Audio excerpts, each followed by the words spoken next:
হ'ল এই লংগুটীয়া এই ভণ্টিজনী দেউতাক ঢুকালেতো তো কিমান দেখে সভা আছে বাৰু মই নাজানো বাৰু এইকিনতে আছে মই মানে ঘৰত নাছিলোঁতো তাৰপিছত সবাহৰ কাৰণে এই ডিছ বিলাহীকেইটাই লৈ লৈছোঁ বৰ বেছি ল'ব পৰা নাই আৰু মানুহো অলপ কমকৈ মাতিব চাগে কাৰণ তেনেকৈ সিমান মানুহ নেদেখিলোঁ মানে অলপ সৰুকৈ পাতিব কাৰণ মানুহ সিহঁতৰ ঘৰৰ মানুহ নাইতো তেনেকৈ সেইকাৰণে মই ভাবিছোঁ সেইটো কাৰণে এইকেইটাকে লৈছোঁ আৰু ল'বলৈ হয় এতিয়া পইচাও নাই বাৰু দেই সেইটো কাৰণে এই ডিছ গিলাচ বুটকে লৈছোঁ আকৌ কিবাকিবি আজি সুধি থৈ আহোঁগৈ কিবাকিবি লাগিলে আকৌ কিবা এটা ব্যৱস্থা কৰিম আৰু তাৰপিছত আমি যিবিলাক কাম কৰি আছোঁ কিছুমান জেগাত কি হ'ল এনেকুৱা পৰিস্থিতিত থকা মানুহ আছে যি নেকি কাম কৰিব নোৱাৰে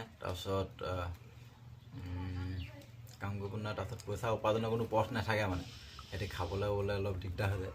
তেনেকুৱা যদি পৰিস্থিতিত থকা মানুহ আছে আমাৰ বৰ্তমান চৰাইদেউ ডিষ্ট্ৰিক্টত যদি কোনোবা আছে মোক জনাব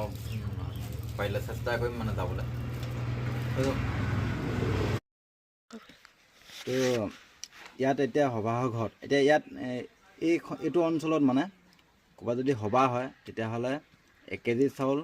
পইচা 30 টকা দিয়ে এইটো চিষ্টেম হ'লে ভাল কাৰণ আমাৰ লেখীয়া দুখীয়া মানুহ হ'লে কিবা এটা পাতোঁ বুলি ক'লে ঘপককৈ মানে বহুত অসুবিধা হৈ পৰে সেইটো কাৰণে ইয়াত মানে প্ৰত্যেকৰ ঘৰতে কাৰোবাৰ ঘৰত যদি সবাহ পাতে নহয় তে সেইটো মানে 1 কেজি চাউল আৰু পইচা 30 টকা দিয়ে মানে সেই নিয়মটো মানে কি হ'ল